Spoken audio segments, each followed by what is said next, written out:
Greetings, happy Friday. Welcome to the Steve Deace Show here, live and on demand on Blaze TV, radio, and podcast. My name is... You don't really care, do you? I'll tell you anyway. It's Steve Deace. His name is Todd Erzin.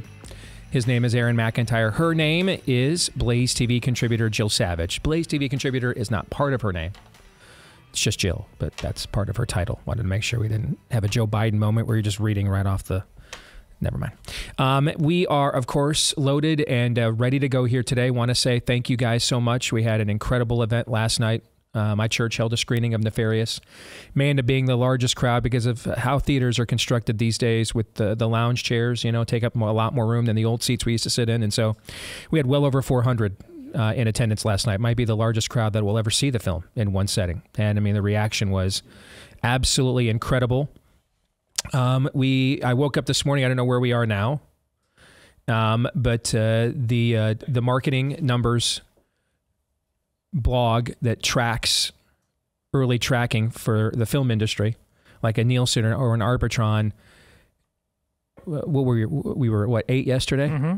I woke up this morning. We were number 1 on the most anticipated movies list. I don't even know what to say to that. I'm just beyond speechless. I have no idea what it means in terms of ticket sales, man. I don't have a clue. Could simply just mean that there's a lot of Blaze people that are searching for the movie, you know, and so a lot more people are searching for us than other underwhelming movies right now. I don't know how it translates to ticket sales. I don't know. I know it can't hurt us. Like, I know it's not bad. I don't know how good it is. I also know that it's a demonstration to just our platform here at the Blaze and what they have provided us and the support and the people they have helped introduce us to. I mean, we would not be here without them, you know. And so just a lot of people to be thankful for. Ticket sales begin today. I'm not sure at what time because, you know, Hollywood's in a different time zone than we are right now. So it might be up now. I don't know. But ticket sales begin today either via Fandango or whoisnefarious.com. Fandango or whoisnefarious.com is where you can go to start buying your tickets today for Nefarious, releasing in theaters nationwide April 14th. And there'll be screenings. Everybody always says Friday, but then there's the pre-screenings on the Thursday nights all over the country. So technically you'll be able to see it next Thursday or in 2 Thursdays. But I mean, this has been insane. I mean, we're all like blown away because, guys, we have spent like a grand total of $135,000 in marketing so far. That's nothing. That is nothing. Now, on Monday, we're to spend about $3.5 million. All right. And we saved everything for the final 2-week blitz here. So we have spent virtually no marketing money at all. And you guys are just doing this virally, and the reaction, people are seeing our trailer in theaters and wanting to know more information about it. And so thanks to each and every one of you again, and again. All right, let's get to the show. Next hour will be some Feedback Friday, but let us begin on a Friday, as we always do. It is time for the Day Script.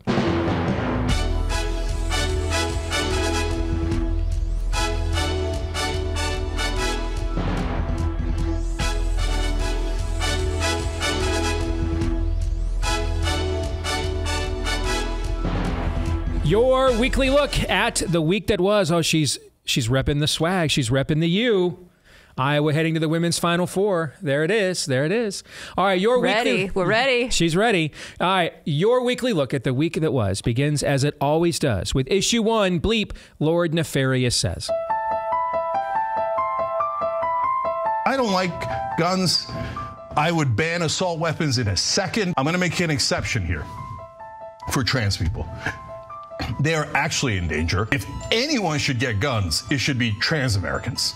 Hale, who police say identifies as transgender. That news has already prompted some attacks against the trans community. I am concerned about how opposition and people who are anti-trans will try to spin this. I wonder if the parents of the victims of the Nashville shooting today would still have their children if these trans bills in Tennessee were never a thing. I'm not a parent, but if I were, I'd be real mad at the government. Rise in honor of trans voices that deserve to be heard, not silenced, and not criminalized. I rise with unconditional love for my trans daughter, Riley, and I rise in solidarity with every trans American seeking nothing less than their inalienable right to the pursuit of happiness. We are a vibrant, diverse community, as diverse as anyone else. You know, I'm from the great state of Texas. I served in the military. I go to church every Sunday. My faith is very important to me. But God made me in her image. God made me transgender. And to see these people so cynically weaponize this and exploit these children's debts and their teachers' debts, it breaks my heart. Is this your first time seeing a drag queen? Yes. How does that make you feel? Offended, but a little bit nervous. Welkom bij Gewoon Bloot. In Gewoon Bloot gaan volwassen mensen geheel uit de kleren, zodat wij er wat van kunnen leren. Deze kinderen uit groep 7 en 8 mogen aan hen alles vragen over hun blote lichaam. En vandaag hebben we als gasten transgenders. Het gaat echt om het gevoel wat je van binnen hebt. Ja, en dat gevoel, dat kan je gewoon hebben, maar daar kan je ook iets mee doen. Of vrouw, daartussen zit gewoon ontzettend veel. Nadat je een operatie hebt gehad. Anne-Chris, hoe voelde dat? Ken je het woord euforisch? Nee. Oké, dat is echt heel blij. Echt heel blij. Ik werd wakker en ik wist dat ik geen borsten meer had, dat het plat was, dat het was zoals ik altijd heb gewild, zoals ik me van binnen voel. Ik was echt tot plafond, zeg maar door het plafond vrolijk gewoon. Het is een soort van dat je vliegt. Ja. Ja. Je bent We didn't assign a gender at birth. I'm letting this little person be who they want to be. It is an experiment. What they're doing is unprecedented. On 60 Minutes. You can't tell what your gender is by looking at your body.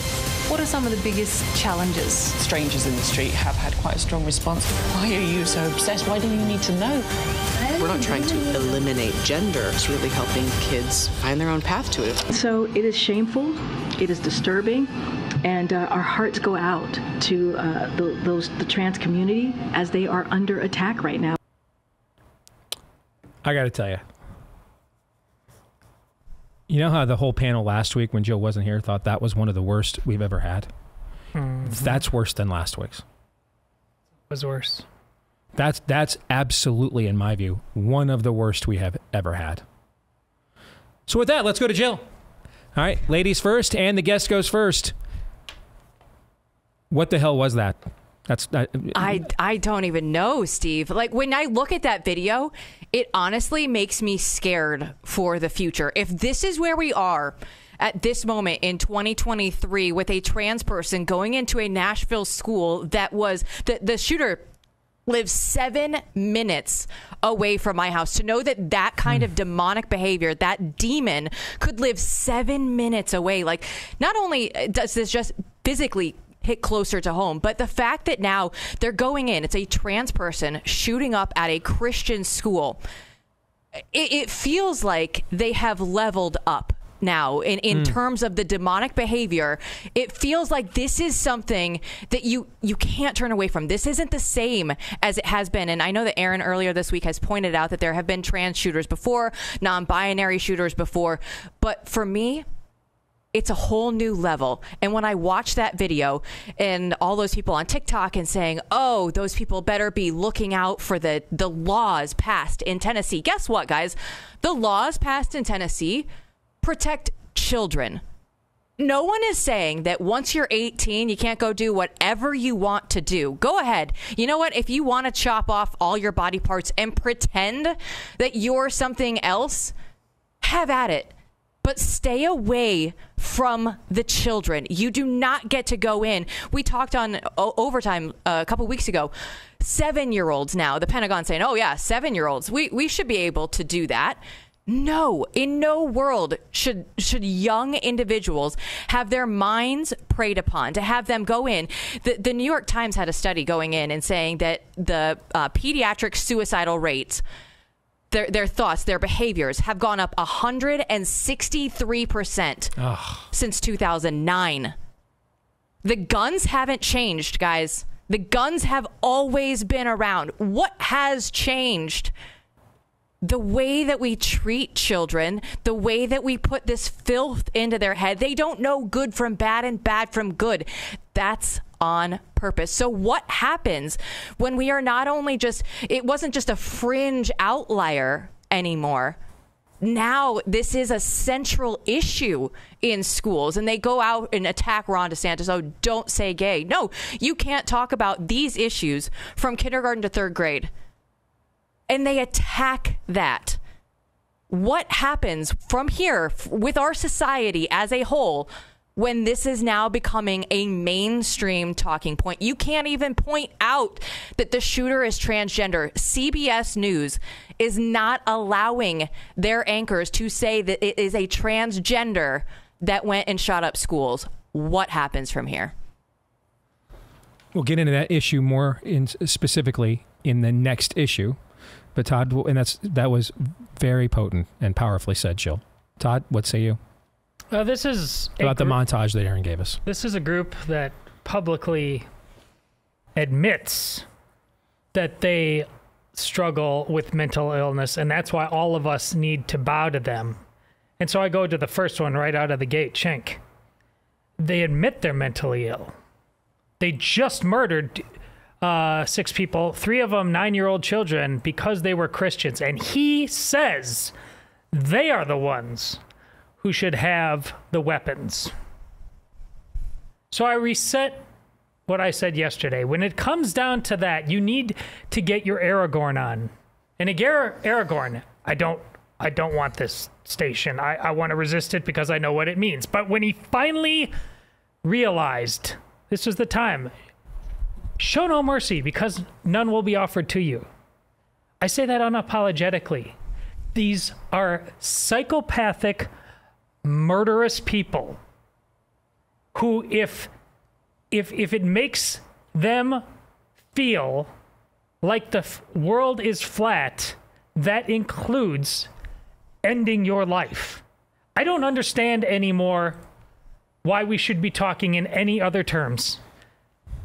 They are clear and present danger to all that is good, true, and beautiful. Just at the Capitol, she talks about hitting close to home. Having been there now with Jill, that Capitol, Jill, is like 5 blocks north of Broadway, where country music, capital of the world is, right? Bill Lee, what are you going to do? Insurrection or not? I mean, really, their rules, they keep defining all the rules and run over us like locusts. This is our response. As disgusting as that is, Aaron running a montage of our perpetually gutless, godless responses to that is just as chilling. And along those lines, Joe Biden saying last night ahead of the so-called Trans Day of Visibility that transgenderism or transgenders shapes the soul of our nation. That is the truest thing he has ever said. No doubt. There is no question. Because of what Todd... that's prophecy. Because of what Todd just said. Yep.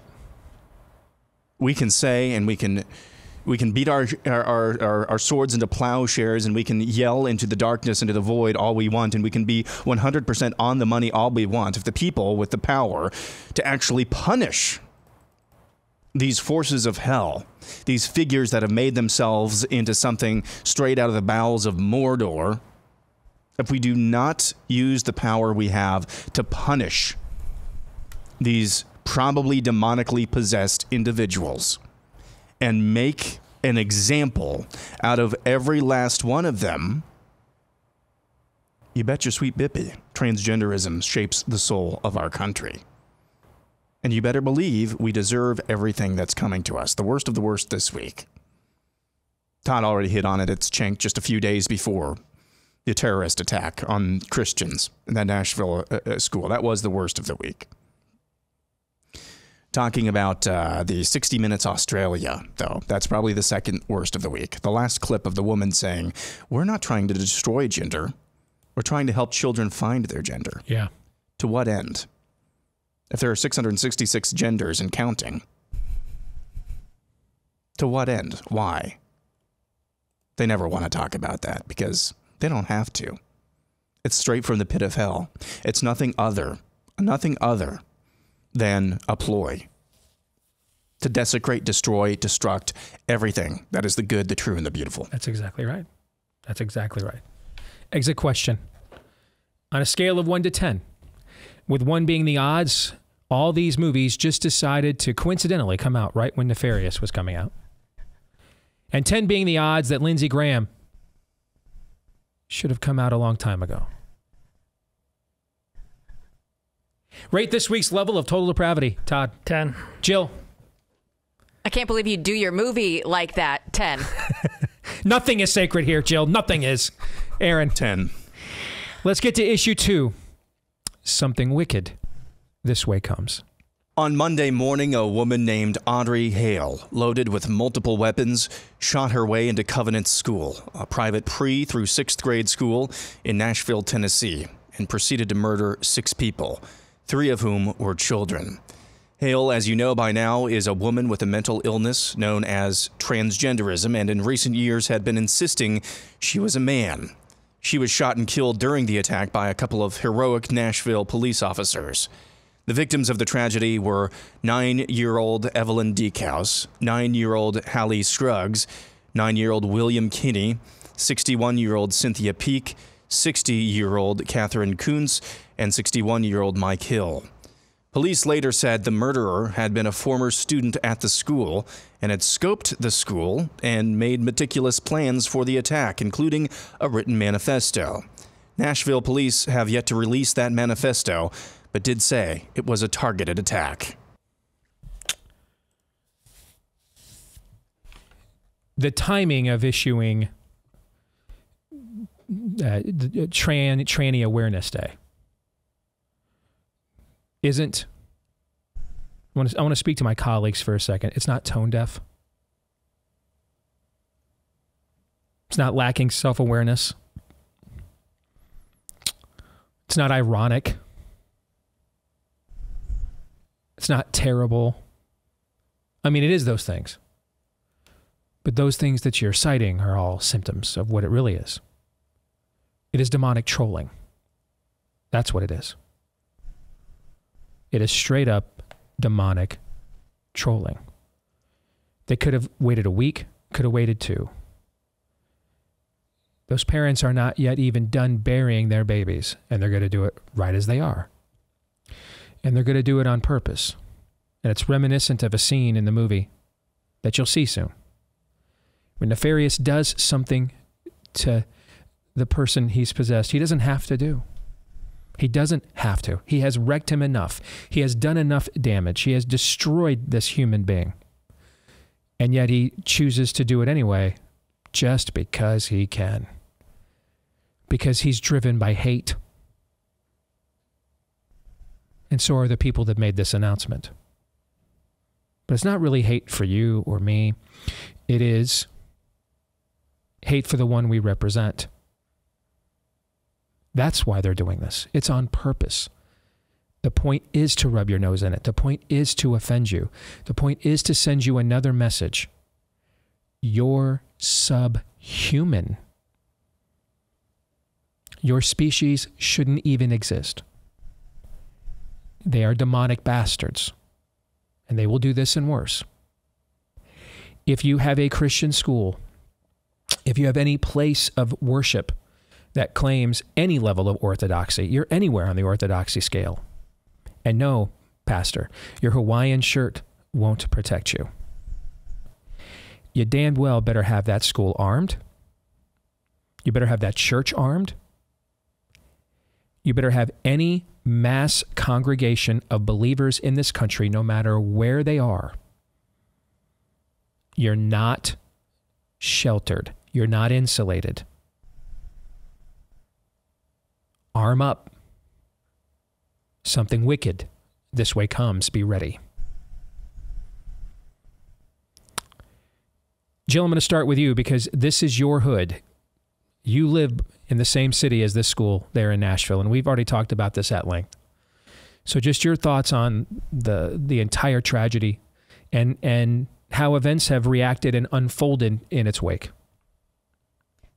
when I look at the reaction, I want to start with the news coverage. And Karine Jean-Pierre, the day of the shooting, was at the podium and said, oh, yeah, the 6 dead children. And a reporter had to say, oh, no, Karine, it's only 3. It's 3 children and 3 adults. And she basically went, yeah, OK, whatever. You know what I mean? You know, as quickly as they could, they pivot from transgender to how do we blame the Republicans and take away the guns, because that's all they care about. They do not care that there are babies that will not come back home to their parents, that there are parents that don't get to see their children, their loved ones ever again. We couldn't even take that day anymore. We move on so quickly from the event itself. And we look at this person, this transgender person that was, you know, supposedly high functioning autistic, receiving care for emotional distress. What is going through that person's mind? Well, she wrote a manifesto. We could know the full extent of what she was thinking, what she was planning for that day, but it doesn't help their side. And I don't want to believe that the Nashville Police Department is in on this, because I think that they did a wonderful job watching the way that they were able to come out, respond, take that shooter down immediately. They have done a good job, but the FBI comes in, and at that point, I just don't trust them, because you know what? I've watched Joe Biden stand out in front of a podium and make a speech and say that MAGA Republicans are a threat to this country. I've watched the FBI go after Catholics and say they are a problem to be dealt with. Now you look at it, and a transgender comes out and shoots up a Christian school. Oh, we can't talk about that, though.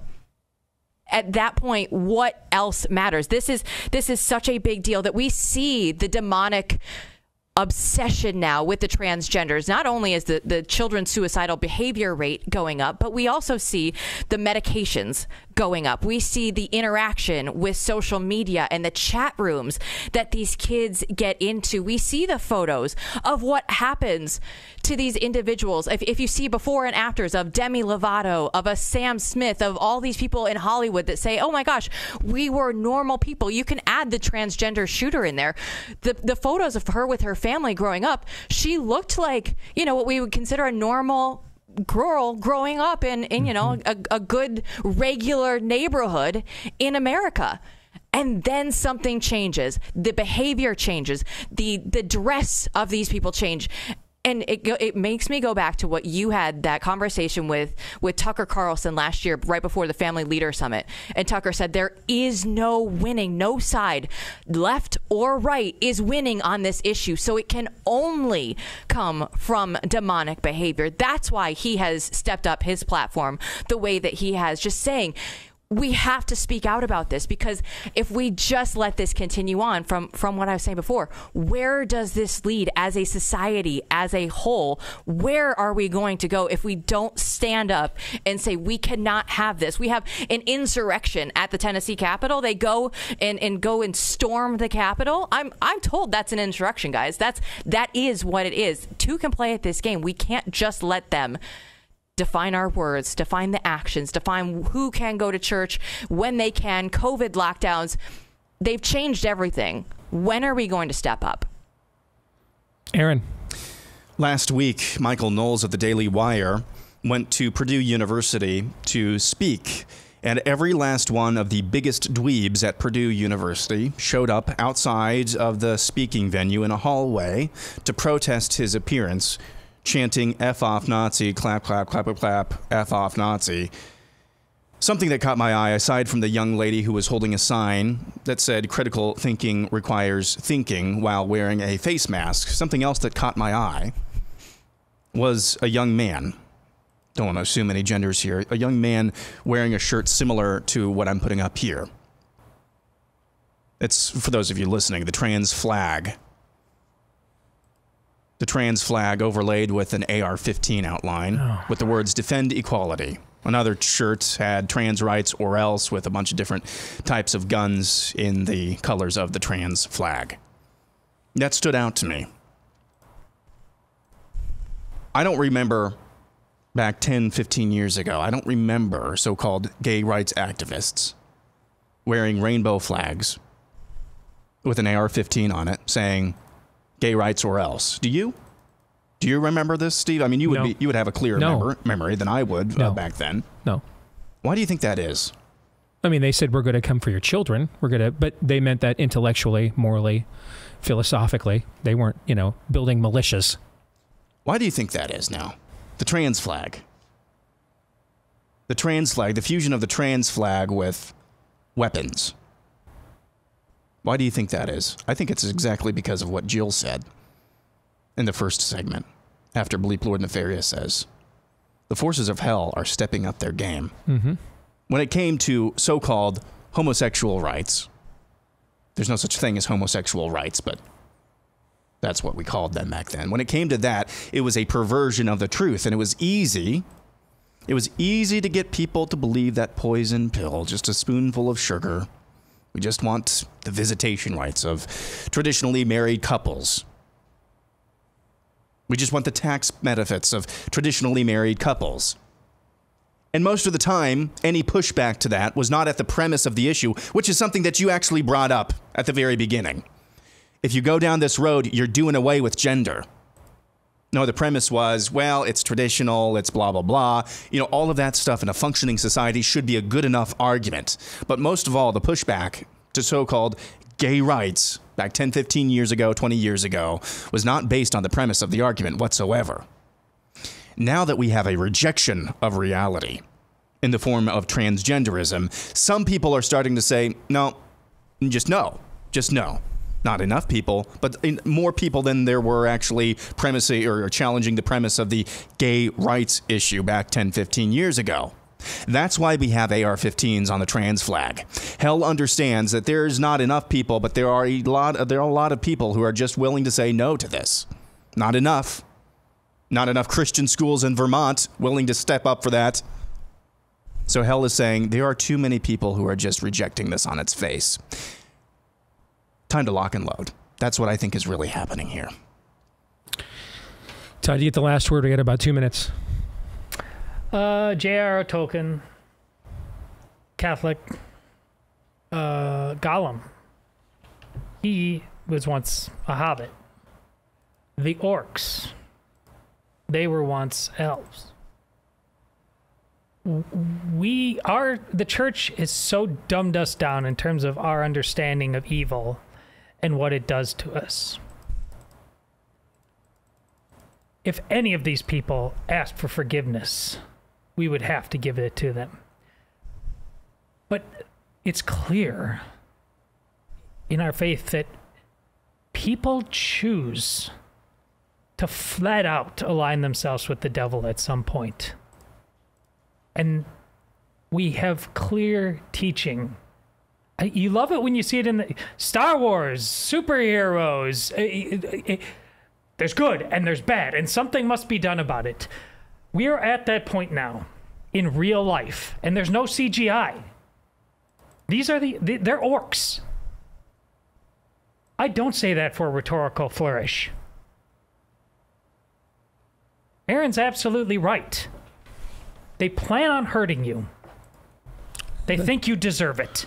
What are you going to do about that? Hopefully what you're going to do is you're going to arm all your Christian schools, every one of your churches, every mass gathering of believers anywhere in the country. Someone's going to be armed, if not several someones. Hopefully that's what you're going to do. You're going to be ready and vigilant for when that day occurs. Exit question: if where you think America will be a decade from now was a Pink Floyd song lyric, which Pink Floyd song lyric would it be? A, we're just two lost souls swimming in a fishbowl year after year, running over the same old ground. What have we found? The same old fears. B, but it was only a fantasy. The wall was too high, as you can see. D, ice is forming on the tips, or C, ice is forming on the tips of my wings. Unheeded warnings. I thought of everything. Or D, new car, caviar, 4-star eating. Think I'll buy me a football team. Which one? All. Jill. I would go B. It's all a fantasy. B. B. All right, when we come back, there is a Trump indictment after all, and we will discuss it here on the Deace Group next.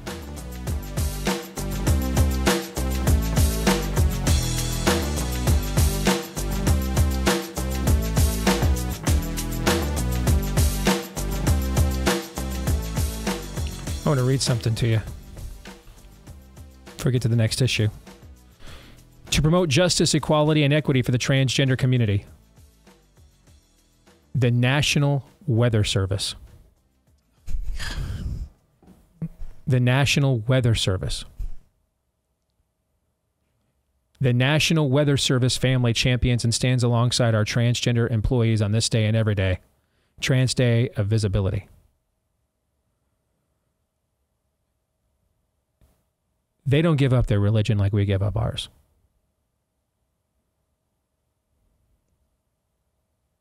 That's why they're going to win. And maybe already have. So let's get to issue 3. Trump is indicted after all. He's indicted. He's indicted not. He's indicted. He's indicted not. He's indicted. Less than a day after reports seemed to indicate the Manhattan grand jury that was looking into alleged hush money payments from Donald Trump to porn star Stormy Daniels indicated that they were going to be taking a hiatus for a month, that same grand jury indicted the former president. He now becomes the first sitting or former president to face criminal prosecution. Corrupt Manhattan District Attorney Alvin Bragg said in a statement his team is working with Trump to arrange a surrender and arraignment. Florida Governor Ron DeSantis tweeted after the indictment, quote, "The weaponization of the legal system to advance a political agenda turns the rule of law on its head. It is un-American. The Soros-backed Manhattan District Attorney has consistently bent the law to downgrade felonies and to excuse criminal misconduct. Yet now he's stretching the law to target a political opponent. Florida will not assist in an extradition request given the questionable circumstances at issue with this Soros-backed Manhattan prosecutor and his political agenda." All right, I'm going to lead this one off if that's okay. Yeah. Okay. So I'm trying to figure this out. Clearly well, number one, the timing of this is fascinating. So yesterday, the story from Fox that they're on an indefinite leave, right? Okay. And then out of nowhere, they come down with this indictment. They clearly had to bury the story of those dead babies in Nashville before their parents could even bury them themselves. They had to get that off of the headlines. Okay, so they've moved on. This is the same pivot.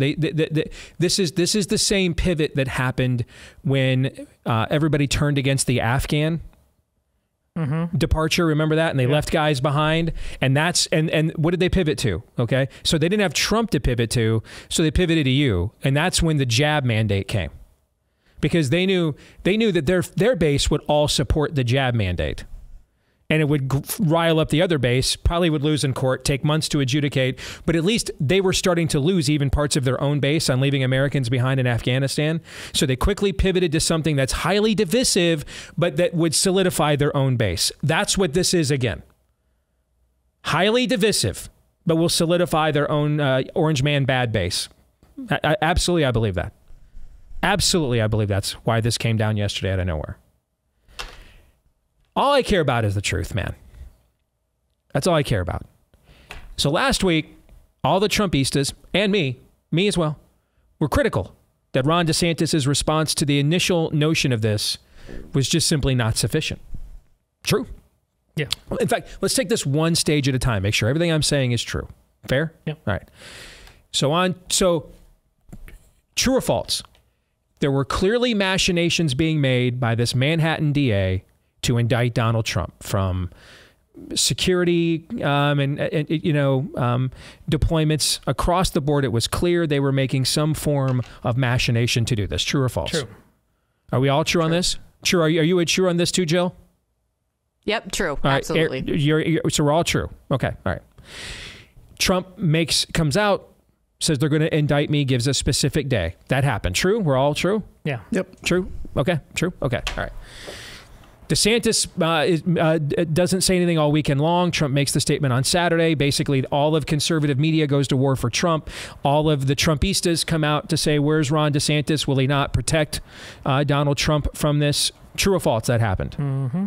Is that true? Yep. Everybody? Absolutely. We agree? Okay. All right. Saturday morning, took time out of my schedule to actually echo the criticisms of the Trumpistas that that DeSantis has to step up and use his. He cannot exercise his power of interposition in so many other areas and then not exercise it here, because that would just make him exactly like what he claims he's against. It would just be a partisan hit job because they're fighting each other, or they're going to fight each other in a primary later this year. True? Yeah. I said that. True? Yes. True. Okay. Later that day, though, Donald Trump shows up in Oklahoma at the NCAA Wrestling Championship, so he's not even in Florida to be extradited. True? Right. True. That happened. True. Right. True. Okay. Then later that weekend, his attorney says that Trump would actually turn himself in to the New York DA. True. Right. Mm-hmm. Okay. True. Yep. So then we're left wondering. Well, then what would be the point of demanding Trump not extradite? Because when I was asked, what did you want from DeSantis supporters? What do you want him to say? Basically, what I want him to say is almost exactly what he tweeted last night. I mean, go look back at what I said a week ago. He should have said it's almost exactly what he tweeted last night in his own words. True. Right. True. Okay. Yep. So okay. And so now DeSantis is offering not to extradite Trump. True? Right. True. True. Yep. And Trump's attorney says this morning that he's going to turn himself into New York. True? Right. True. What the hell is this? What was the point of demanding Ron DeSantis offer extradition shielding for Trump if Trump was just going to extradite himself the entire time? His own attorney said he was going to do it last weekend. Now Trump is willing. His attorney said it again last night. He's going to do it. If he's just going to turn himself in, what was the point of? I know what the other side's point is. They're getting killed right now on the trans stuff and everything else. They need a pivot. The jab mandate was their pivot away from Afghanistan. This is the new pivot. Yes, it fires up and pisses off the other base. They don't care about you and hate you. They need to make sure they don't lose their own base, and so that's why they're going to do that. I get their game. It's demonic. I get it. I don't understand this game. What was the point of this? Is this just a political stunt from every side that's involved, essentially, here? The whole damn thing? I have two words for you. What's the point of this? FEC report. It's a fundraising thing. Yep. Because what was the point of demanding Ron DeSantis refuse to extradite Trump if he was just going to extradite himself, and his attorney said as much last weekend? What was the point? Because Go ahead, Trump Jill. is going to Trump. Trump is going to Trump. We all know this. If he can go through, we know he is obsessed with Ron DeSantis. If he can get any hits in on him in this heavyweight fight, he is going to do so. That's why he did it. He wanted to go through and say, okay, even if I do this, but oh man, look at Ron DeSantis. He doesn't even have my back. He has to get a hit in on him while he can. I don't fault him. I don't fault him doing that at all. He's a politician trying to win a race. So basically, a lot of Trumpistas that have platforms and stuff in our movement either are just dumb or they were in on this entire thing, right? Mm-hmm. I mean, is there another explanation? They're just earnestly, naively went out to defend fearless leader and demand Ron DeSantis defend their guy, not knowing that he was just going to undermine the entire thing and offer himself to be extradited anyway, okay? Or they were just... they're just in on the hit job, right? Is there another option? No, there isn't. So here's another option. This is a local DA in a place where Trump doesn't even live. Mm-hmm. This guy has no political clout, none at all. None. At some point, we have to say no to these people. At some point, the people we elect, the people that we nominate to defend us and represent us have to say, good luck enforcing that. We're not doing it. We're not doing it. What better time to do this than right now? He's a Florida resident. He has the support of the Florida governor. This is a Manhattan DA. Everybody knows this thing is a friggin' joke. Even their own people. Van Jones was frickin' criticizing this the other day. Even they know it's a joke. Even they know this is going nowhere. If there was ever a moment to say, you know what? I don't want a press release. I don't want a statement. Trump, show me you are what you bellow and claim you are. I ain't going anywhere. Going golfing at Mar-a-Lago every day, like any other day. How you like them apples? Got the governor. What would be the bigger boss move? I've got the governor and my opponent running interference for me. Yeah, I'm going golfing. Thank you. How you like them apples? Guns up. Why in the world would his base be supportive of him turning himself over? Why in the world would you not be demanding Trump take Ron DeSantis' offer and say, no, I got this. I got the backing of the governor. Up your nose with a rubber hose. Not doing it. How you like them apples? Put me in contempt. I don't care. It doesn't matter. You're a local DA. You're not the DOJ. You're not the feds. Up yours. You're a crock. I'm not playing your game at all.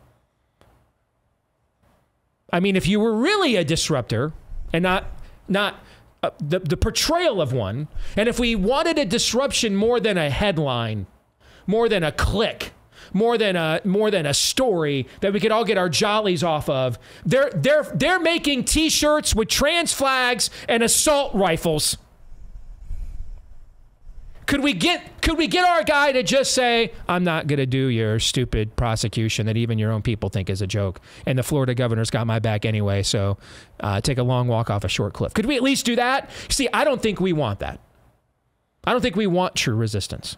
I think we just want the show. I think we just want the soap opera. And that's why all we ever get. I'm done now. In fact, I'm done with the whole damn story, frankly. The whole thing's a crock. Okay. Platform's yours. Say whatever you want. Yeah. Listen, Trump's the weather. I've been telling you. DeSantis now made the right statement because this indictment isn't really about Trump. It's about all of us, just like back with Kavanaugh and a lot of other things. How they ultimately treat election interference. Those things are about all of us. Once it became official, while I didn't disagree theoretically, I was never as irritated in principle about DeSantis not having stronger language when it wasn't official, because then it was all about Donald Trump. And I've said from the beginning, if Ron DeSantis primarily runs his campaign more and more as we go forward, worrying about what Trump does, he may as well not run for president, and we'll just get on board with Trump. I want him to not care about whether he wins or loses. I want him to finally be a man of that we need, a man of principle who knows what must be done. He seems to be that guy so far. And so he was actually showing me that, you know what, I can't spend all my time thinking about Donald Trump because he's mercurial. He's selfish. I'm going to provide a clear alternative. If you pick it, I'll fight to the death for you. If you don't pick it, that's on you. That's the guy I want. Again, Donald Trump is the weather. If we keep tying our emotional and psychological stability to that guy, we're in terms of electoral politics, have we not learned this lesson? We have proof of concept. We know exactly how this will go. Had our small group very quickly, just kind of to echo that sentiment, had our small group over last Thursday night. The guys were in the kitchen catching up and started talking about this case, and one of the guys knew exactly what was going on, and then one of the other guys wasn't really familiar with the Trump indictment saga, so I started explaining what was going on.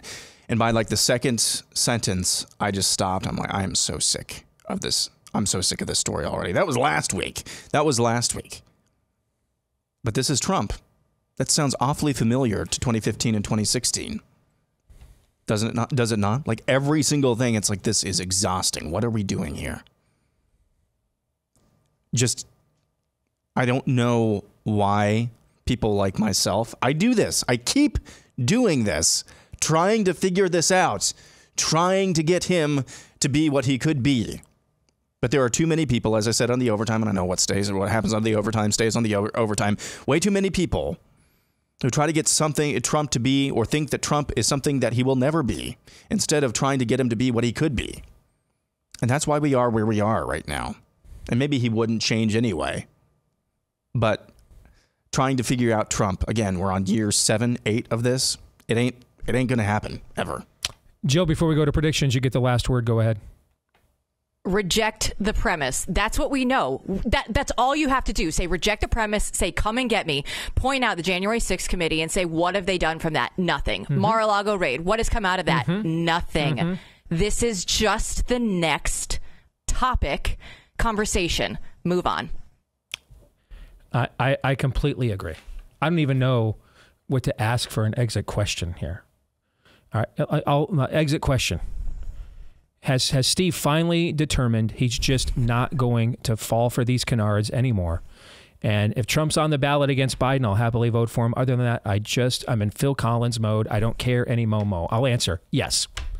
Yeah, you guys want this was my last straw. I'm just out after this. Yep. I mean, surrendering yourself to a glass jaw punk ass DA with no game at all in a place you no longer live, when the governor of the place where you do is offering you a free shot punch to his face, okay, just so you can have a photo op of me in cuffs to, martyr yourself. I'm just out. I'm out. If it's him against the demonic dementia patient in the White House, man, I'll stuff the damn ballot box myself. Short of that, though, I'm just out. I don't care. I mean, this stuff, everything is a con. It's just, everything is, and I'm just out. We're Cherry Girl, not my real breasts, not my real lips, not my real nothing. Everything is fake. It's all a show. Let's get to predictions. Aaron, go. Let's see. Predictions. Meet your 2023 National Championship women's basketball squad, the University of Iowa Hawkeyes. You think they're going to beat South Carolina, huh? Sorry, Jill. There you go. Hello. All right, that's going to be a tough game, but we'll see. All right, Todd, go ahead. Caitlin Clark, going forward, to all those paying attention, should be and will be the perfect poster child for Save Girl Sports. Look at what we are. That's an analysis, not a prediction. Well, I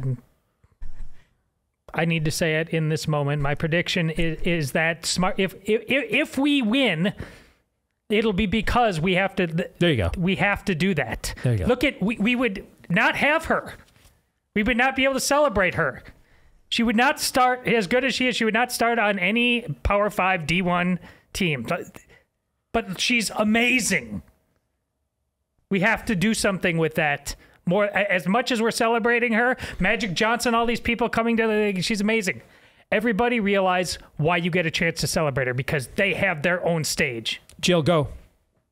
Aaron has done his best to threaten my weekend, make me sure that I'm not going to enjoy tonight. No, I am. I'm going to the game tonight. I am in Dallas to watch my Iowa Hawkeyes in the Final Four. My prediction is that I will need to buy a ticket for Sunday's game as well. I hope you're right. That'd be a great story. My prediction, after the outstanding job he did as Elvis, which got him nominated for a Golden Globe, because that's also a Warner Brothers film, same studio. Austin Butler will be cast later this year as the new Superman for James Gunn.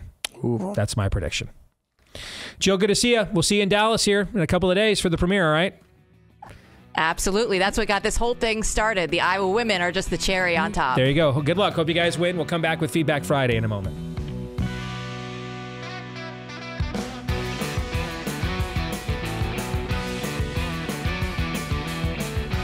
All right, back here on Blaze TV, live and on demand here to start hour 2. Steve Deace here alongside Todd Ers and Aaron McIntyre and all of you. And all of you can let us know what you think about what we think by emailing the show, steve@stevedeace.com. That's DEACE. Like us on Facebook, MeWe, and Gab. You can follow me at Steve Deace Show on Twitter, Getter, Instagram, and TikTok. You can also find me over on Truth Social at Real Steve Deace. That's at Real Steve Deace on Truth Social as well. Those of you that are listening to the podcast, please, if you have yet to do so, feel free to leave us a 5-star review if you like us. I mean, we would never ask you to lie. If you don't like us, like, why would you waste your time listening? I've never understood that. Like, I don't have time to waste my time listening to things that just irritate me, that provide me no other value other than irritation. You know, some of you do, though, so we appreciate it because your clicks count just the same. But for those of you that like the show, which means there's no accounting for taste, please, if you wouldn't mind, leave us a 5-star review. Thank you to all of you that have done that for us already. And hit the subscribe or follow buttons, whichever apply. And thank you again for each one of those. This portion of the show brought to you by Patriot Mobile. They know more and more Americans have had it with fascism in America, corporate America, aligning with the very elements of the spirit of the age in the government sector to try and take away our freedoms. That's why they've become a leader in the parallel economy. Unfortunately, there are not a lot of options where you can go for people to do business with that don't hate you on some level. It just this tumor has metastasized. But thankfully, one option exists where it comes to your mobile phone. And take advantage right now and make the switch with Patriot Mobile, an outstanding U.S.-based customer service team. They offer you all 3 major carrier networks. You can switch anytime you want for free, no extra cost. They do an outstanding job of making the switch as easy as absolutely possible. And you'll get a free activation with the offer code Steve today when you go to patriotmobile.com/Steve. Again, that's patriotmobile.com/Steve, or give them a call at 878-PATRIOT. 878-PATRIOT. You guys ready for some Feedback Friday? You bet. I mean, the audience has really brought it as of late. I mean, I'm going to have a hard time getting to all the things in this inbox that I think are compelling. But I want to start with this note from Ashley Slater. My 14-year-old daughter had a sports physical today, and I looked over the paperwork that they gave her as I'm curious about what they're wanting to know. Make sure you're paying close attention to this. They asked that the questionnaire be filled out alone in private, away from parents. Why would you want a 14-year-old, a minor, to be filling out a questionnaire alone and away from her parents? That probably gives you an idea of where this one's heading, right? Some of the questions ask about transgender stuff, pansexual crap. Isn't pansexual just made up nonsense? WTF. We live in Minnesota and went to a Park Nicollet clinic for the visit. At the end of the physical, the woman doctor told my daughter that she needed to do a visual exam of her breasts to make sure they were, quote, developing properly. My daughter gave her a look of WTF and disgust, and the doctor said there would be no physical exam after that. So I guess it wasn't really all that important to begin with, and why did you ask? I declined the exam on my daughter's behalf. What was that all about? Here's the letter, and she sent me a copy of the questionnaire and letter that her daughter was given, and I'm going to read this to you. We want to help you be as healthy as possible. We're here to support you as you get older. Please answer the questions on the next page. We ask all teenagers these questions because these topics can affect your health and well-being. All the questions may not fit you. You may leave some questions blank if you prefer. Please answer the questions alone, away from your parents or friends, so you can be as honest as possible. This information is private between you and your healthcare provider. She is a child. She is a child. We will only talk to your parents or guardians about this information if we have serious concern about your health and safety. By what standard would they determine that? The standard that told them to have a child fill this out without her parents' knowledge? Before we talk to a parent or guardian, we will talk about it with you. If you would like to have this paper back at the end of your visit and your clinician to give it back to you, otherwise we will shred it. Why would you need to shred it? I thought this was important information. This is going to a lot of different places, and they're all very bad. Here are the questions. In general, are you happy with the way things are going for you? Do you wear a seatbelt in a car or truck? Do you wear a helmet when you skateboard, bicycle, motorcycle, snowmobile, or use an ATV? Do you get along with your family? Do you have at least one adult you can really talk to? Do you feel safe at school and in your community? Have you ever felt discriminated against based on race, sex, gender, religion, physical differences, etc.? Do you think you are about the right weight for how tall you are? Do you ever skip meals, use laxatives or diet pills, or throw up on purpose to lose weight or to control your weight? Are your grades worse than they used to be? Do you or anyone you live with have a gun or carry around a gun? Do you worry about money, a place to live, food, or clothing? Have you ever tried to run away from home? Have you ever been in a gang, now or in the past? Do you ever hurt or cut yourself on purpose? Have you ever looked at videos, pictures of naked people or people having sex, like porn, or sent or received a text with sexual messaging or pictures?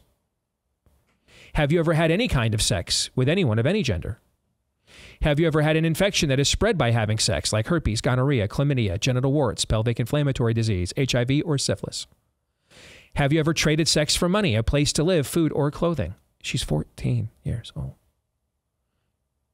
Are you or do you wonder if you are gay, lesbian, bisexual, pansexual, asexual, or other? Are you or do you wonder if you are transgender or gender diverse? Have you ever been physically, sexually, or emotionally abused or mistreated by anyone? You see where this is going? This is classic brainwashing. You start off with a few things that seem innocent. We'd all be like, yeah, I mean, kids can be in a situation where they don't want to come clean to a parent about an eating disorder. They might be in an abusive situation. You see what I'm saying? So you start off, welcome them in with something that sounds innocent, protective even. And then once the connection is made, masks come off and we get to the real agenda, which is these latter questions. Are you or do you wonder if you are transgender or gender diverse? Have you ever been physically, sexually, or emotionally abused or mistreated by anyone?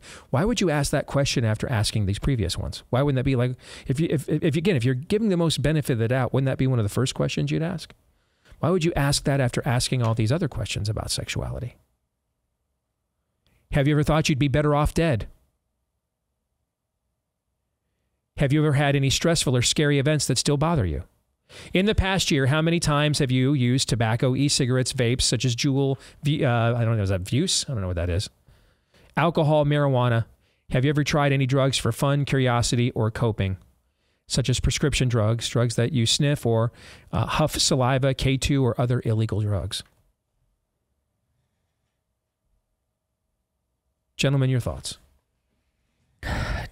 Do you understand how close you are to having that knock on the door happen and your children being taken away from you? I clearly don't think you do. It is right around the corner. The entire notion of the secrecy behind such a thing with a 14-year-old child, when just like 10 seconds ago we were like, you need to sign something for everything. Go on a field trip, signature. Now, no. Your parents have nothing to do with this. Your parents have nothing to... And I've told you, this poison has been in the well for a little while. Sports, lectures to parents on how you must behave, what you must do, know your place. We're the experts. They're going to take your kids. Again, my own experience right now, there is, in my little school district, there is a felony sex crime that's awaiting trial between staff member and student that nobody knows about because they won't tell you. They used a secret and illegal book committee that was exposed by the Freedom of Information in Iowa to approve porn in the library. They did it, either they're dumb like Steve says, or they know full well they can do this stuff because no one will hold them accountable. There is a teacher there who was the head of the Gay Straight Alliance who had multiple kids suspended for harassing my own kids. I pointed out she was a groomer. She called the cops on me. She sent me a cease and desist letter. Now she has suddenly resigned in the middle of the school year, and she's been suspended from Twitter, and there's no explanation. Nobody knows, or nobody cares. They're going to take your kids. They're going to take them. What would be discrimination because of your sexuality or gender? Who would define that?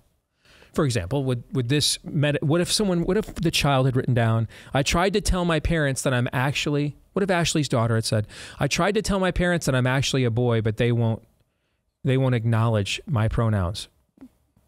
Think that might be considered abuse, which goes right to what you're talking about. Yeah. And that's why they want them to fill it out alone. It is straight up demonic and predatory. Not just groomer, it's predatory. It reeks of, I don't know, psychological torment. Do you ever have any, I mean, it's normal questions for the most part.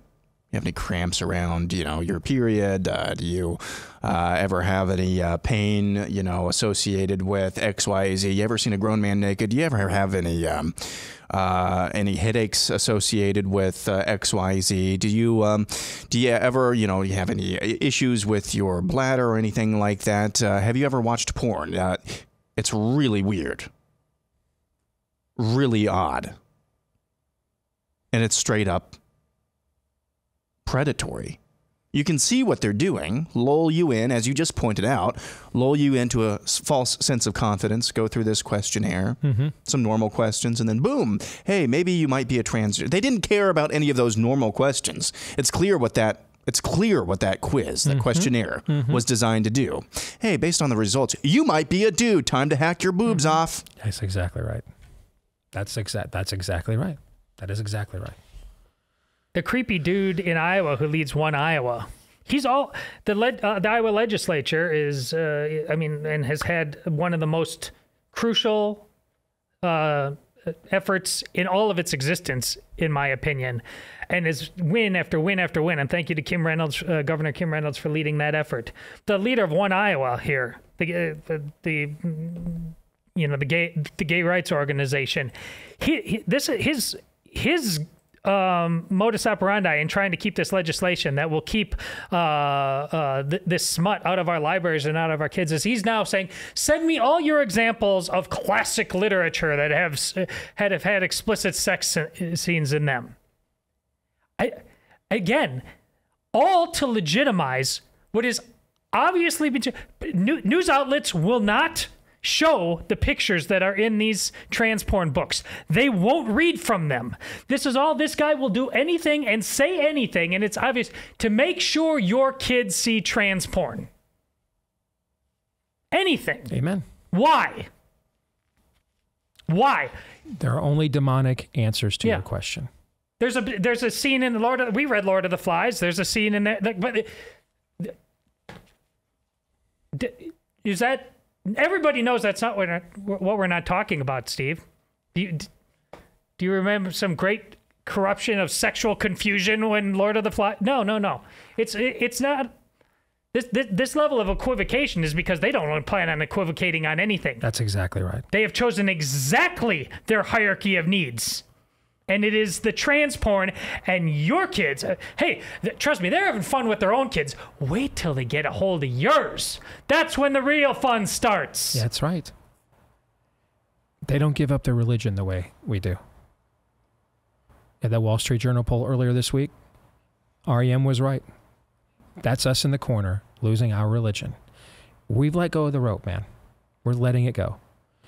We didn't even get to the parts of that poll that showed only 1/3 of Republicans thought having babies was important. Yeah. We didn't even get to that stuff. I mean, we just got to the top line stuff. That whole poll is bad. Okay. We've let go of the rope. They're the people here. Our conviction is mit toi, okay, who could literally just say, I'm not showing up in Manhattan on Monday, and the governor has told me I'm not getting extradited, so guns up, I'm going golfing, okay? But no, you got to write 75 columns and do your entire podcast about this is a police state and America's coming to an end. I mean, that's all true, by the way. It's all true. Dude was just handed a machine gun by the governor of Florida and said, all right, man, take a free shot. I mean, it's a game. Yeah. We're playing games over here. Yes, we are. We're playing. If the shoe was on the other foot, if we had a rogue prosecutor, pick a community that's red, okay? We had a rogue prosecutor in some rural Texas community that tried to indict Biden like this, okay? Not even a resident of the state, okay? And the Democratic governor of Delaware said, "Hey, we're not extraditing Joe, so appreciate it, but good luck." Think Joe would show up on the next day? No, I don't. So we're just playing games, man. Yeah. We're just playing games. We're playing games for clicks. We're playing games for jollies. We're just playing games. They're playing for keeps over there, and that's why they're going to win. Yeah. And I had someone send me a note. I've gotten to the end of the book. I know Jesus. Stop. Yeah. Come on, man. I'm not talking about cosmology, okay? I'm well aware of who wins cosmologically. Have you never heard of a history book? Are they not full of fallen civilizations that once were? Is that not really what a history book is? A chronicling of civilizations that no longer largely exist. There are no perpetual kingdoms other than Christ's. They all come to an end. And when they all come to an end, what does it look like? They may have different levels of prosperity, different levels of enlightenment, different levels of education, different systems of government, different customs, languages, religious practices. But in their essence, you know what they always look like? This. Yeah. And ours looks like Yeah, go on. And usually the invading army is coming over the wall.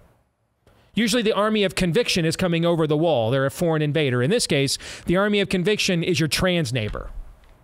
Okay? But it's the same MO. It looks like this every time. They're going to win. On the path we're on, there is no question they're going to win and may already have. We're playing games. We've got the top two contenders for our nomination. One's a billionaire, and the other's the governor. And they're both in agreement that this is an unjust prosecution. And the governor says, I won't extradite you. So what's the billionaire do? Extradites himself, because it's a great photo op, I guess. I don't know why. You tell me what the reason is, other than just the most cynical of political reasons, you'd hand yourself over to this. It's not the feds. If it was the feds, at least you could say, well, the feds will just come in and get him anyway, so you're better. It's a local borough DA where he doesn't even live. And yet, all the people that were losing their bowels, DeSantis has got to protect Trump, protect Mr. Trump, protect Mr. Trump. Everybody was losing their bowels on this. Is a single one of them saying today, why the hell is Trump going and surrendering? Why is he doing that? Have you seen any of them? I mean, I did. I got pissed about DeSantis' lack of statement last weekend and the weak one I thought he gave on Monday. A week ago Monday. I did. Where's everybody else? Where's everybody else that spent their whole weekend doing a vigil on Twitter? And yet, exactly what they demanded has been offered. And he's just going to go and surrender himself anyway? Why? Oh, because it's a great photo op. Okay, cool. So then none of this is serious. I promise you, the people putting assault weapons on their trans flags are very, very, very serious. As serious as it bleeping gets. I can promise you that. And there are a few parents in Nashville, Tennessee this week who can testify to that. They're serious. We're not. We're not serious. It's a game. It's a business. It's clicks.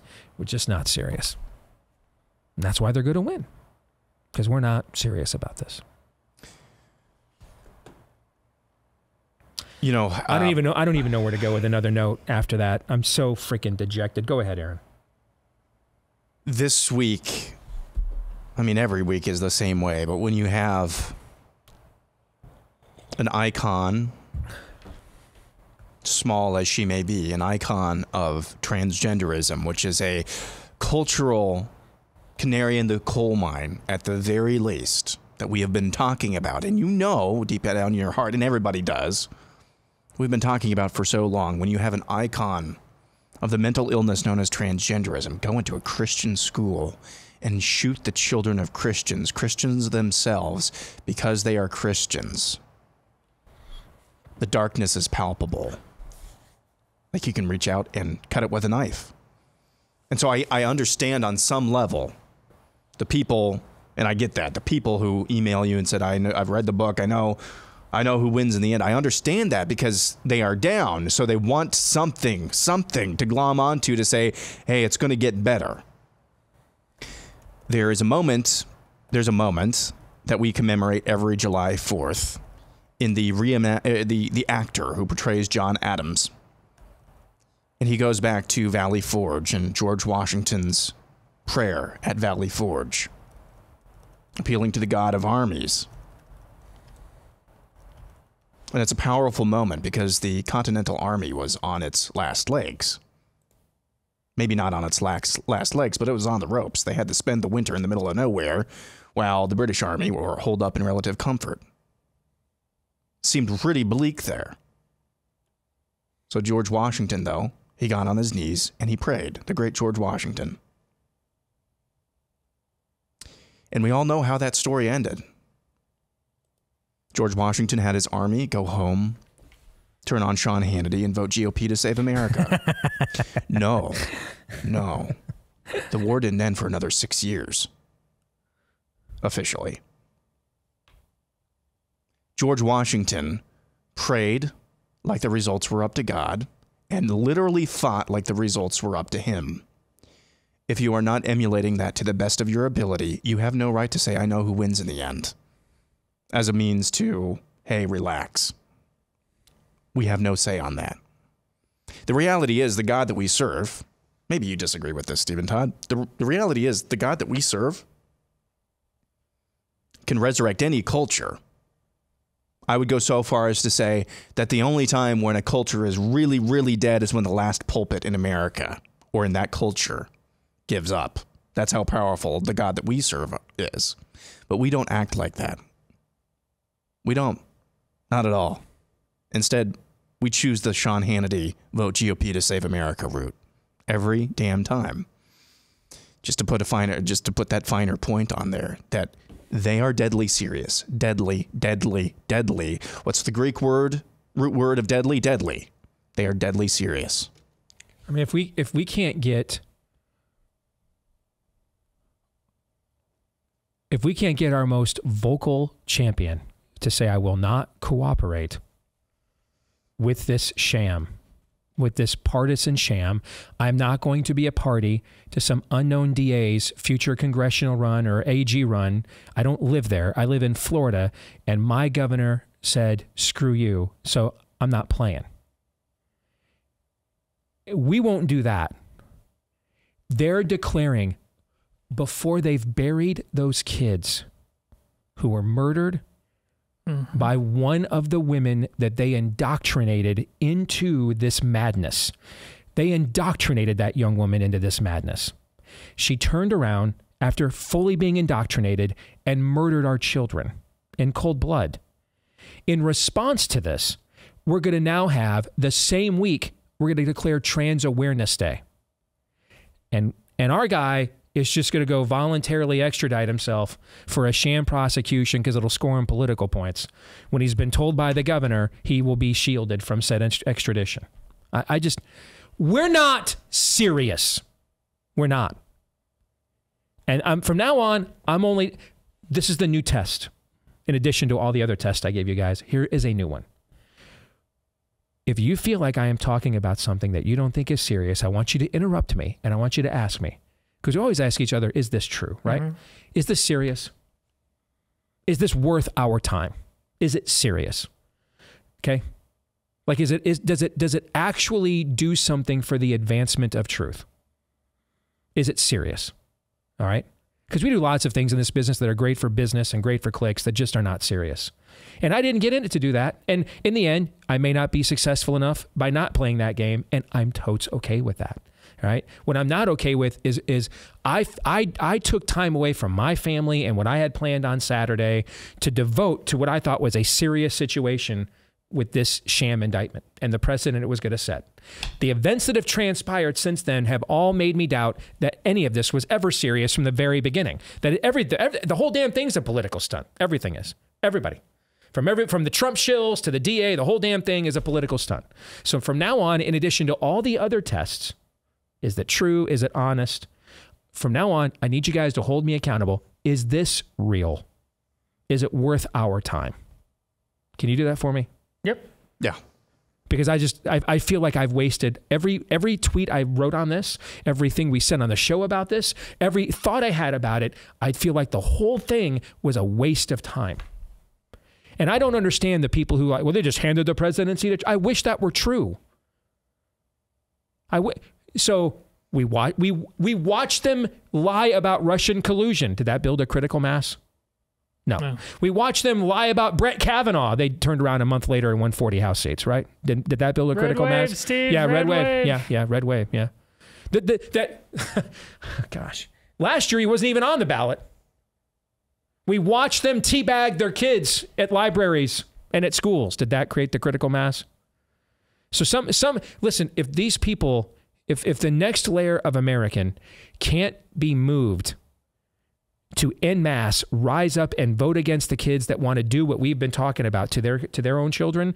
The idea that they're suddenly motivated by the further persecution of a billionaire they've already demonstrated they cannot stand is just preposterous. And I hope you when you say stuff like this in my business, I hope you know that please tell me you're saying it just because you know that's what the masses want to hear and you don't believe it. I will respect that. I'll respect we got to make a buck, man. Please tell me you're not serious.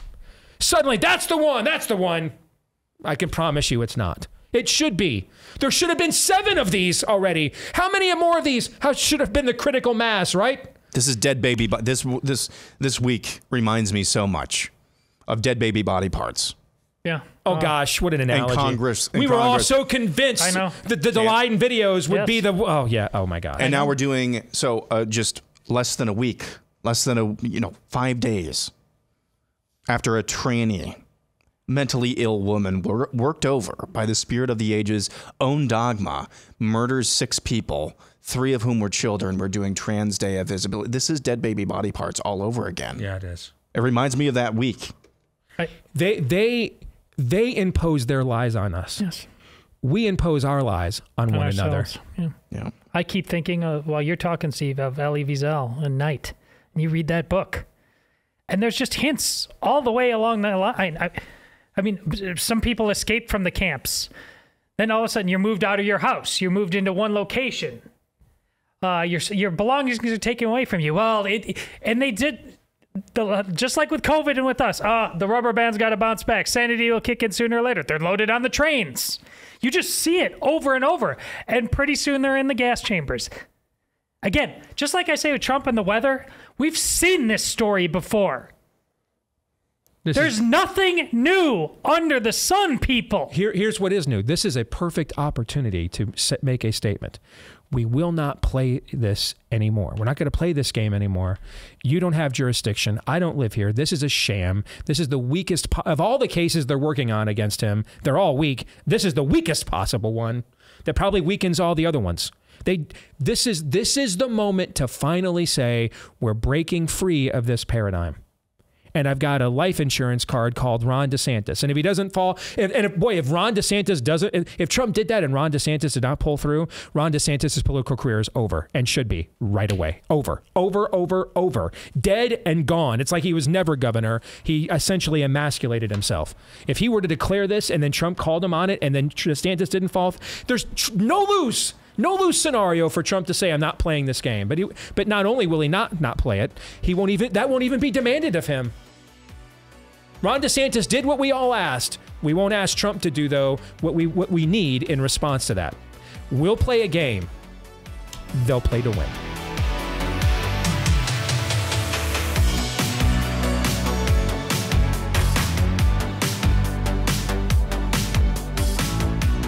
Hey, be sure to check out our friends over at Constitution Wealth. Together, they will work with you to create a financial plan that is based on values, because when you align your money with your values, you win. And maybe in the past you thought you could not. They'll teach you how to do that. Do not put your portfolio and your principles at odds any longer. They can align, I should say in English. They can align and give you the profit. That's right. And they'll help you with that. With Constitution Wealth. Go to investwithcw.com/Steve. Invest with CW for Constitution Wealth. Investwithcw.com/Steve. One more last thing on this, and then I'm going to move on for my own sanity, because I think this is a good point, and I think that it should be clarified. This is from Jeanette Schlenker, who's an attorney. You have to remember that Donald Trump is campaigning. If he doesn't turn himself in, he could be arrested during a rally or campaign event in another state. Think about that before you rant. That's a good point. This is another excellent way, though, to counteract that. Name me the Republican governor now that hasn't Ron DeSantis essentially been giving a how-to manual for Republican governors all over the country? So if Donald Trump asked Greg Abbott, now that the precedent has been set, see what I'm trying to say? How about, this is a great moment. How about all the Republican governors simply say, we're not doing this. We're not playing along with this. This is not the law. You're not the law. There's a higher law up your nose or the rubber hose. We're not doing it. Guys, this is what we have been wanting since the day that Bob Vander Plaats and I formed an organization to take out Supreme Court justices who thought they could amend the Constitution on their own 13 years ago. Okay? Is to get to the point, and this is, and you got to know, you need the right moment. All right? You need the right moment. This guy's weak. He's a hack. This DA, I mean, he's weak. He's a hack. He has no case. There are other cases that might be more difficult to make this case that they're trying to go after Trump with. This one has no legal nor even public political standing to make. It's the perfect moment to punch back. The perfect moment. The perfect moment. So you just simply have all the Republican governors say, we're not doing this. We're not doing this. I think we could get Kim Reynolds to say, hey, want to come campaign to Iowa? Yeah, we're not helping you extradite Donald Trump here in Iowa either. Right? Right. Get all the Republican governors to do this. Make a statement. Is this not what we want? No, we don't.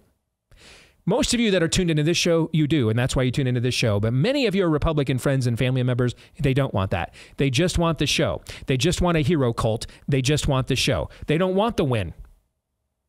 And that's why they don't get any. That's why the other side's going to win, because that's all they care about is winning. So, Jeanette, God bless you. You make a great point. But your great point bolsters mine. This is the perfect moment. Henry McMaster in South Carolina. Hey, Mr. Trump, come do a great rally here. You're loved here. We ain't extraditing you here. Will you intercept the Trump plane in midair? As you fly from Charleston to Mar-a-Lago, they get intercept the plane in midair. And they do that, man. Now that's a publicity moment for you right there. Okay. Have all the Republican governors say we're not playing with this. Have them all say that. Now we're making red states red again. Tell me where the L is there. That's only a win. That's only a win for everybody.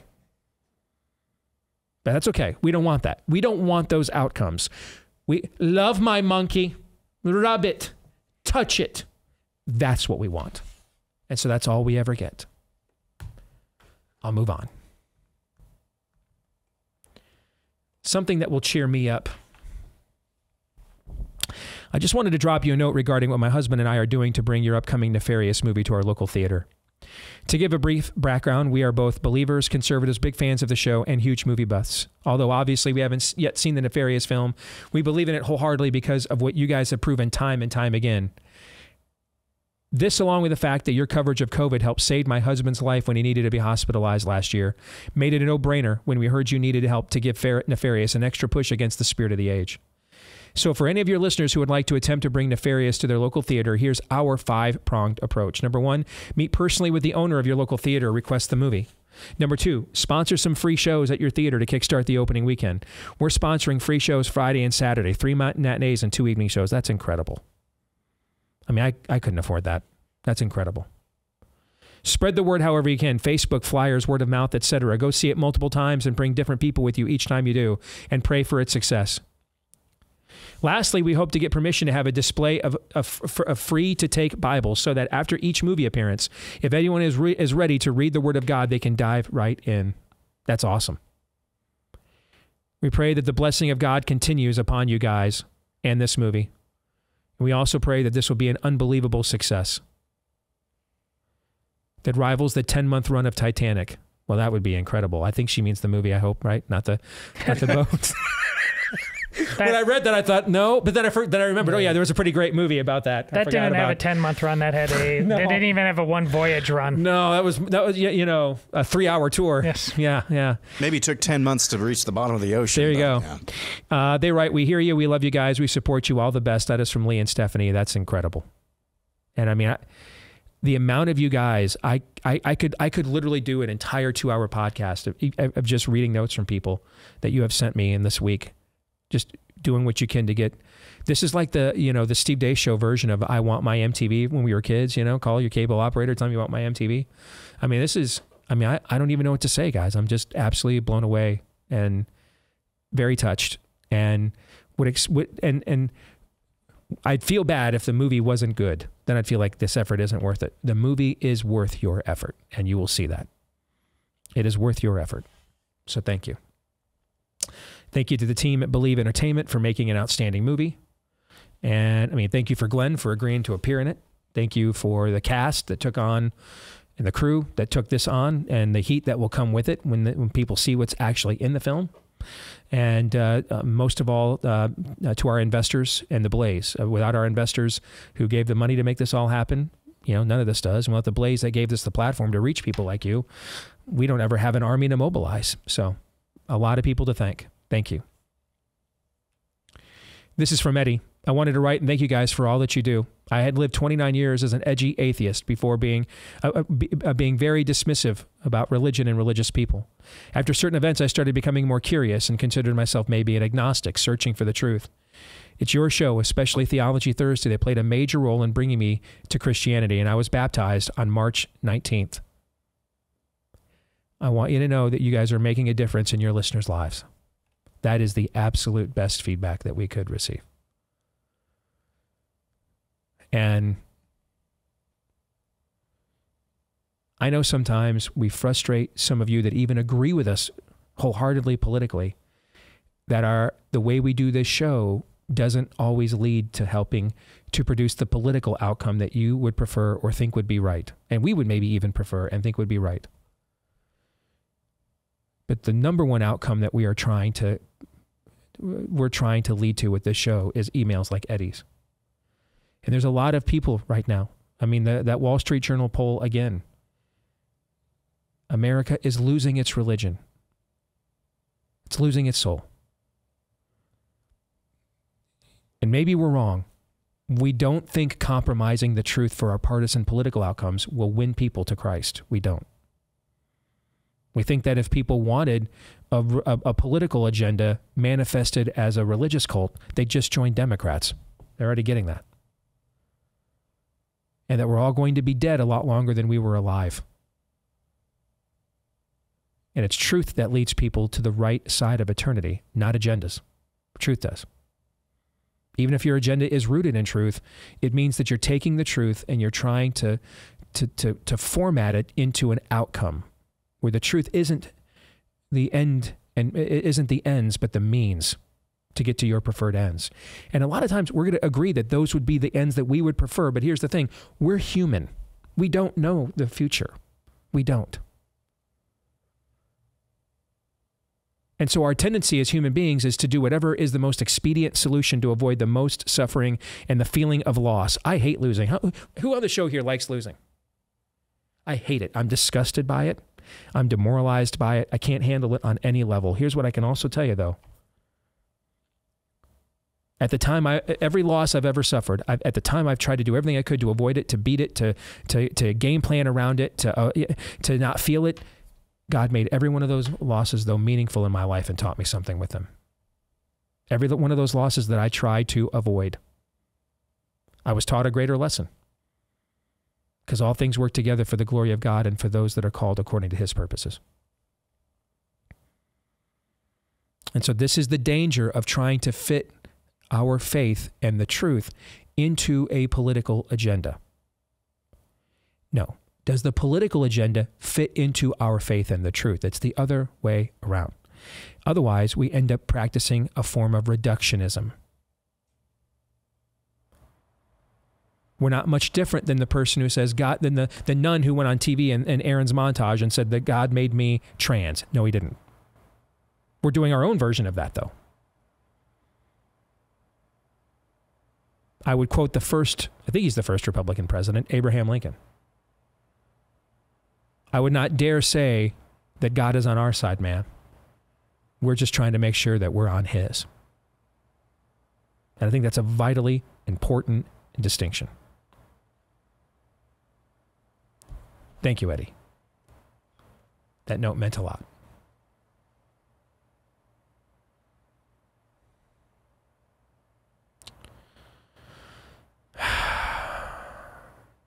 Kevin from Michigan says,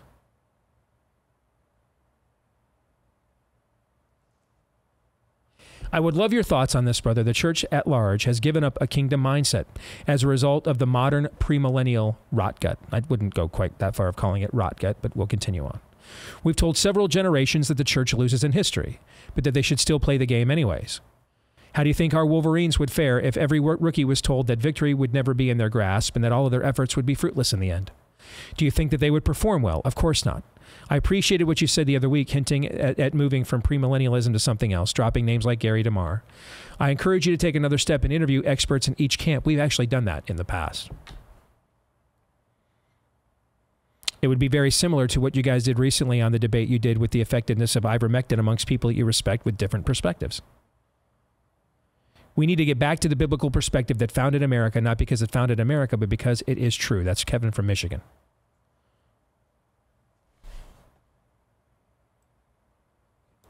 Here's the thing, though. We still can't have an outcome-based debate. Like, you can't adopt another eschatology because it will lead to the outcome you want. That's the conversation we just had, right? Mm-hmm. But I absolutely do agree that it is hard to drive a car with the gas and the brake at the same time. But let me tell you this, Kevin. As someone with an extensive amount of knowledge organizing evangelicals politically across this country, no group, man, and it's not even close. It is not even close. No group is more difficult and more frustrating in my career to organize than Christian Reformed post-millennial believers. And it's not even close. No candidate's good enough. Nobody's good enough. They're absolutely the most frustrating. The person with the Rushdoony or John Calvin avatar on their Facebook page, who you would think that person would be anxious. That person has been the most frustrating figure for me to mobilize and to energize in my career. It's not even close. It's not even close. No one's good enough. I don't, and all these tribes have flummoxed me to some degree. Like the people who think they're bound to lose tend to be the first to get involved. The people who think they are destined to win won't get involved. I mean, I don't understand it. I don't. But, and I say this as someone who, if I'm giving full disclosure, whose theology, even if it's eschatology aside, whose theology probably tilts intellectually more in your direction. So if I'm not wearing your jersey, I'm at least Reformed adjacent. I'm a co-belligerent. I'm not anathema to you. You all have given me more than my share of gray hair. Okay? I mean, talking to y'all or trying to organize you has been, it's incredibly frustrating.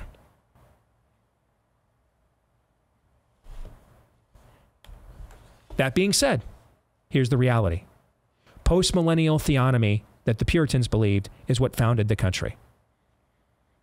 And if they didn't believe those things, they wouldn't have gotten on a boat, risked their lives, and founded the country. If they would have believed they lost in history, they would have stayed right where they were because it would have fit actually their MO. Hey, we're destined. We're the terminal generation. This is the great falling away. The Church of England is the Laodicean age of the church. They would have stayed there. But because they were actually post-millennial theonomists, they anticipated that there was to be a more glorious recognition of the sovereignty and lordship of Jesus Christ through his church. That's why they got on those rickety boats and risked their lives. For that, Kevin, you are correct. You are right about that. Without post-millennial theonomy, there is no United States of America. That doesn't mean they're great theologies. That doesn't mean they're the right ones. But I do find it interesting that you talk to a lot of evangelical leaders today and mention the term theonomy. You might as well have actually said, hi, my friend's Pelagius. I mean, they'll look at you like you're a heretic. But without it, there wouldn't be a United States. I've talked for years. We call each other Puritans as bad names, right? That's a put down for one another. They're only the people that founded the country.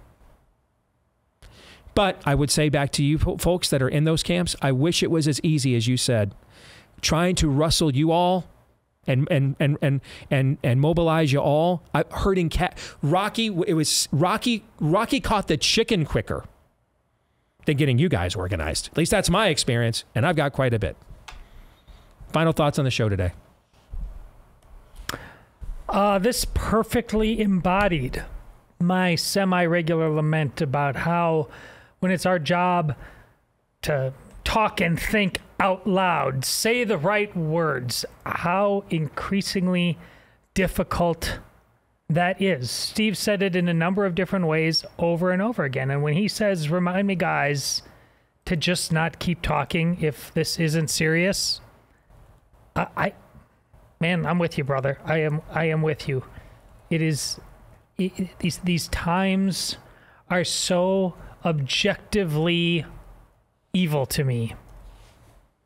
Yet we continue to race back to normal when, as I've told you, normal is what got us here. Pray. It is Palm Sunday this weekend. Holy Week is upon us. Pray for something different and better. Pray for the real thing. Amen. Amen. I will just add that I always love to just watch Todd's face in conversations and emails and answers like you just read, Steve. There are some subtle changes in his facial expression that I don't even think that he realizes. There was a little snark when you started dropping theonomy and premillennialism and postmillennialism. That's my big thought on the day. We'll stick around. We will do overtime for Blaze TV subscribers at blazetv.com/Deace. For the rest of you, I hope you have a great weekend. Get a little taste of spring where you live if it hasn't arrived yet. We'll see you again on Monday. Until then, John 3:17.